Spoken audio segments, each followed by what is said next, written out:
Tikulandireni omvera athu nonse kulikonse kumwe muli kuchokera mzigawo zonse zinayi za mdziko lino. Dziwani kuti ifa Dreams Media timakunyadirani kwambiri chifukwa munapanga chisankho chotsatira ife kuti tizikupatsirani zonse zomwe zikuchitika mdziko muno. Zikuchitika pompano kuno kumachinjiri area 3 achimwene tamani kai kuno kwenu tamani kai kuno iya tufahamu kuti yankhola chaitira ndi yani chaitira ndi ya tufahamu kuti yankhola chaitira ndi yani tiyankhole iya tifuna nafe kai wowa chaitira ndi yana mwe ndiani kai musana pange za polisi ndiani kai musana pange ndiani kai mama chaitira ndi yana se Tangu solo. Ase. Iwe kune woni ndio aminovulazidwa kuduka magazi makulu kuti chatika ndiya tangu solo. Ina ndikubaniza ngakupasewo. Ndene naona phone. Ndende ndapita kaitole iye ndi pamene anali mbuye mwatu ndende pamene wamva kuthamanga. Mwati thamangira mwati thamangira. Ana kuti ndatola tonse timene ndatola tonse. Kaona apo akone kuti panga ndiyo nena ndekera one yo aitola kuti ndi adi aitenga ambe kuthawa na. Phone yo anaitwa ni nani? Ine. Wetu wapati? Patalapo. Yo mapozita kuti? Ine? Na mina. Usandia? 5. Umakhala kuti? Ku area 5. Uyu amene amati mwatu anose yamakhala kuti? Amakhala kwa Sinjabu. Ukundziwa? Singozi. Magazi amatu kampuno mulomo kutuba kuchaitika ndiya? Amani menya yeye. Amakumenya fachani? Ani kaji ni makanisa kuti phone ya gwili. Kodi ndiye phone yake kuti? Phone yake ni mene? Wetu wapati we phone? Patalapo. Phone watu ni nani? Ine.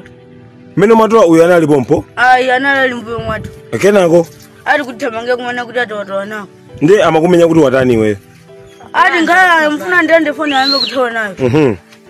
Kenako? Ndi pamene ninayi kanisa ndende pamene nantagwada kayapo. Ndawambe mwangu ni mwangu. Ana atoso kali duga lipaja. Kula umenye nalo. Chimwene mmamenya nzano faja.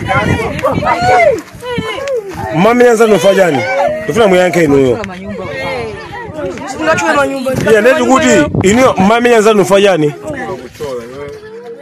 Mmamenya nzano faja. Tanka ni lufuso langa. Mmamenya nzano fajani ino. Kabama tungofusa fuso lopheka. Phone mwatu ndi inu watu ndi yeyo. Alwaliro si. Mwata mwino se? Ndio mmamenya faja. Amanikaza kuti nyamwela wati. Ndio mmamenya fodi amokeza unyamwela nawo. Mwana ikuti ine ndi ntawe wathama kuziwa. Ndio mwamona zato mwamvula zato. Mwamona? Mwamona mwamvula tipile ku polisi papa? Tipile ku polisi papa. Tifanya papa nkandi oti aba tipo pachibale pokapoka. Tipo pachibale pokapoka. Tifanya niyo muri masukire mene chungamo. Tipile ku polisi kapena mwe ati ngoti apompa. Zite pompa nawo kuti zite pompa zitenga kuti niyo mune chungamo. Mmamenya nzano yifwa jani. Mafani nyamwela phone. Unyamwela nawo kuti uzipanga nayo ja? Kuti uzipanga nayo. Imesa phone naitosi. Kenako. Mafuna yana nyama bangone su mafani nyamulesu.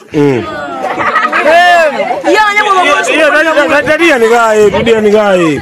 Iya wainyamula, yose wafuna unyamule. Kuti wewe ukanyamula. Ungofira kuti phone mata nose. Phone tatu wadosi ngisi malala na uyu anyama sio majesa naika mwanako. Ya kuti napo maenda dosi. Ya uyu namuna kuloya no mutu ane sunda tamangia buku ndia kuti ndabo yewa ule moto phone. Ya baba kuti nayi dosi ndifuni mena shika dosi. Kodi iwe zangu nani? Joseph. Umapozela kuti? Usandia? 5. Umakhala kuti? 5. Kweya 5? Now nzanu uyu mwamona mena kuonekeramu. Mwamtubisa mulomo, autuka magazi mphuno. Sali bwino. Chimene umamenye wenzako ndi yani? Nani jwe leo. Tatenge fuso. Chimene umamenye wenzako wewe ndi yani? Mafanya mwana phone. Ndi kummenya mpakana? Ndi mwamvula so uno mulandu muza mopanga apo mulandu muza zimezo? Ndi pita ku polisi lwe?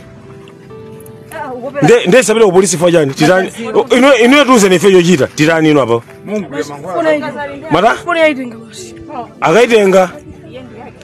aona yochita mabala unanga nanga mabala misa kurisa bangia bangia aona yochita iyo makolo wale kutiko iyo makala kutiko kwa 5 umakhala ndani balwanga ndani balwanga ndani wasi nda ndo ama kwa chilo bastibu umamenya ndi nchane nzakwe umamenya ndiya manja magazo sewa nkhani yake ni manja achimwene amakumenya ndi manja kapena maguzi kilo zidazina anamba ni manja kila una kutenga duka ndipo mimi na mai nake ndio fodo kwa nini kwa ita na mai kila kuna anamba ni manja kana kwata anatenga duka kumenya nalo iya anatenga duka kuna ndende na kila kuna mulanda anu kila kuna ni maita na mai hakuna mene tunatenga duka tikuyamikeni komanso kuthokozani popanga chisankho chokhala pamenepa kumvetsera komanso kuonera zomwe takubweretserani chomwe tingakupempheni choti ngati mulalendo pamudzi pano tapangani subscribe chifukwa mukatero inu ndife tidzendera limodzi kuyambira lero mpaka na masiku omwe akubwera kusogoloko timabweratu ndi nkhani zochokera ngodya zonse zinayi za mdziko lino kotero kuti inu simukuyenera kuti mukhale kunja kwa nkhani zimenezi tapangani subscribe like comment komanso share kuti tikhale limodzi mu ulendo umenewu.